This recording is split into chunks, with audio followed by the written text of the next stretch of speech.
Inox Himachal news में आपका स्वागत है। आइए जानते हैं क्या है दिन भर की बड़ी खबरें। पौंग बांध से छोड़े पानी ने मचाई तबाही, घर धराशायी, खेत फसलें सब तबाह। जन्माष्टमी पर यूलाकंडा जा रहे 2 श्रद्धालुओं पर पहाड़ी से गिरे पत्थर, मौके पर मौत। नाहन के वैकल्पिक बाईपास के लिए गिफ्ट डीड विवाद खत्म करने के निर्देश। सीएम सुक्खू ने शिमला के रिज पर अटल बिहारी वाजपेयी को दी श्रद्धांजलि। श्री कृष्ण जन्माष्टमी पर शुरू हुई विख्यात मणिमहेश यात्रा। भीषण भूस्खलन से चंबा भरमौर हाईवे बंद, श्रद्धालु जाम में फंसे। हिमाचल में बारिश और भूस्खलन का प्रकोप जारी। हिमाचल हाईकोर्ट ने कर्मचारियों के लाभ वापस लेने पर लगाई अंतरिम रोक। अब आदर्श अस्पतालों में होगी 350 तरह की जांच और उन्नत चिकित्सा सेवाएं। किन्नौर में भारी बारिश से जनजीवन अस्त व्यस्त, कई सड़कें बंद। आइए जानते हैं अब खबरें विस्तार से।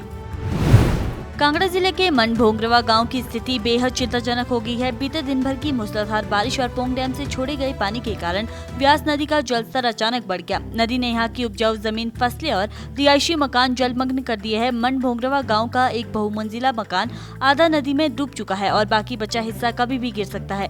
प्रशासन ने समय रहते लोगों को सुरक्षित स्थानों पर भेजा, लेकिन ग्रामीणों की मेहनत से बनी ये जमीन और घर अब खतरे में है। किन्नौर जिले के यूलाकंडा में एक भयानक हादसा हुआ, जहां पहाड़ी से गिरे पत्थरों की चपेट में आने से 2 श्रद्धालुओं की मौत हो गई। मृतक दंपति दिल्ली के रहने वाले थे। वे जन्माष्टमी के अवसर पर श्री कृष्ण मंदिर के दर्शन के लिए जा रहे थे। घटना की सूचना यूला पंचायत की प्रधान अंजू ने पुलिस थाना टापरी को दी। सूचना मिलते ही प्रशासन और पुलिस की रेस्क्यू टीम तत्काल मौके पर पहुंची।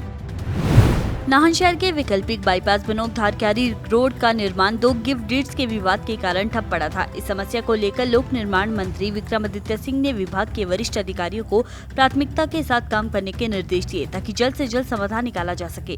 स्वतंत्रता के बाद से नाहन पंचायत के क्यारी गाँव को सड़क नहीं मिल पाई थी। मंत्री विक्रमादित्य सिंह ने संबंधित विभाग को जल्द से जल्द म्यूटेशन का काम पूरा करने का निर्देश दिया, ताकि सड़क निर्माण कार्य के लिए आवश्यक गिफ्ट डीड्स की प्रक्रिया खत्म हो सके।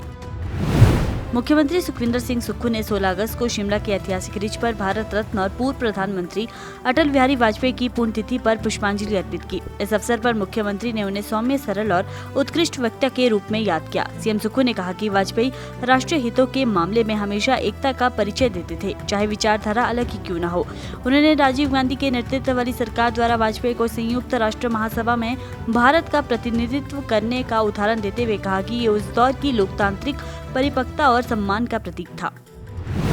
चंबा जिले में प्रसिद्ध मणिमहेश यात्रा का श्री कृष्ण जन्माष्टमी के अवसर को पवित्र मणिमहेश डल झील में छोटे नौन के साथ हो गया है। सुबह सवेरे हजारों श्रद्धालुओं ने डल झील में आस्था की डुबकी लगाई और कैलाश पर्वत के दिव्य दर्शन किए। ये यात्रा 31 अगस्त तक चलेगी। 15 दिनों तक चलने वाली इस पावन यात्रा में देश भर से लाखों श्रद्धालु हर साल चंबा पहुँचते हैं। मौसम खराबी के कारण चंबा भरमौर हाईवे जगह जगह अवरुद्ध हो रहा है और लगातार चट्टाने और पत्थर गिरने की घटनाएं हो रही है। प्रशासन ने श्रद्धालुओं से मौसम की जानकारी लेकर ही यात्रा शुरू करने और सतर्क रहने की अपील की है, ताकि सभी की यात्रा सुरक्षित रह सके। मणिमहेश यात्रा 16 अगस्त को जन्माष्टमी के पावन अवसर पर विधिवत शुरू हो गई है। लाखों श्रद्धालुओं ने भगवान शिव की पवित्र डल झील में डुबकी लगाने के लिए भरमौर की ओर प्रस्थान किया। यात्रा प्रारंभ होते ही चंबा भरमौर राष्ट्रीय राजमार्ग पर लूणा के समीप बड़ी मुश्किलें खड़ी हो गई। 16 अगस्त सुबह करीब 10 बजे पहाड़ी का एक बड़ा हिस्सा दरक गया और मलबा सड़क पर गिर जाने से हाईवे पूरी तरह बंद हो गया था। दोनों ओर वाहनों की लंबी कतारें लग गई, जिससे हजारों श्रद्धालु, बुजुर्ग, महिलाएं और बच्चे घंटों तक जाम में फंसे रहे। प्रदेश में भारी बारिश और भूस्खलन का कहर लगातार जारी है। प्रदेश में अब भी 458 सड़कें बंद है, जिसमें 3 नेशनल हाईवे शामिल है। हिमाचल प्रदेश राज्य आपदा प्रबंधन प्राधिकरण की रिपोर्ट के अनुसार बीते 24 घंटे में बारिश ने गंभीर नुकसान पहुंचाया है। प्रदेश में बिजली आपूर्ति भी पूरी तरह चरमरा गई है। कुल 681 वितरण ट्रांसफार्मर ठप हो गए हैं। राज्य भर में 182 जल आपूर्ति योजनाएं पूरी तरह प्रभावित है। राज्य सरकार के राजस्व विभाग डीएम सेल द्वारा जारी रिपोर्ट के मुताबिक 20 जून से 14 अगस्त तक हिमाचल में 247 लोगों की जान जा चुकी है और 329 लोग घायल हुए हैं। इनमें 130 मौतें बारिश से और 117 सड़क दुर्घटना में हुई है। हिमाचल प्रदेश हाईकोर्ट ने राज्य सरकार के कर्मचारियों को दिए गए वित्तीय और अन्य लाभ वापस लेने के आदेश पर अंतरिम रोक लगा दी है। यह आदेश हिमाचल प्रदेश भर्ती और सेवा शर्तें अधिनियम 2024 के तहत जारी किया गया है। याचिकाकर्ताओं ने कोर्ट को बताया कि जो लाभ वापस लिए जा रहे हैं वे पहले सुप्रीम कोर्ट और हाई कोर्ट के दिशा निर्देश अनुसार ही दिए गए थे। याचिकाकर्ताओं का ये भी कहना है कि राज्य सरकार मामला सुने बिना नए अधिनियम के नाम पर उन फैसलों को निष्प्रभावी करने की कोशिश कर रही है जो न्यायालय ने दिए थे। उन्होंने सुप्रीम कोर्ट के पूर्व फैसले का हवाला देते हुए इस कदम को न्यायालय की अवमानना बताया है।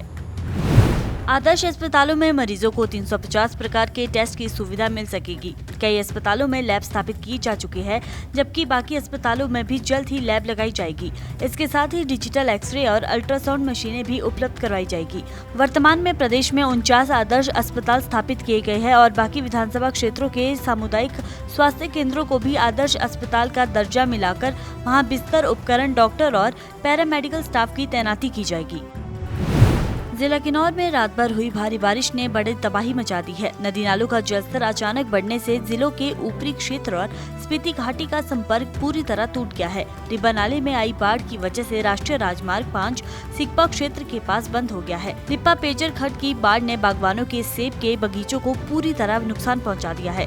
वहीं लिप्पा बस स्टैंड के पास बने मकानों पर भी खतरा मंडरा रहा है। मलिंग नाले के पास राष्ट्रीय राजमार्ग का एक बड़ा हिस्सा बह चुका है, जिससे स्पीति, काजा और चांगो का संपर्क पूरी तरह कट चुका है।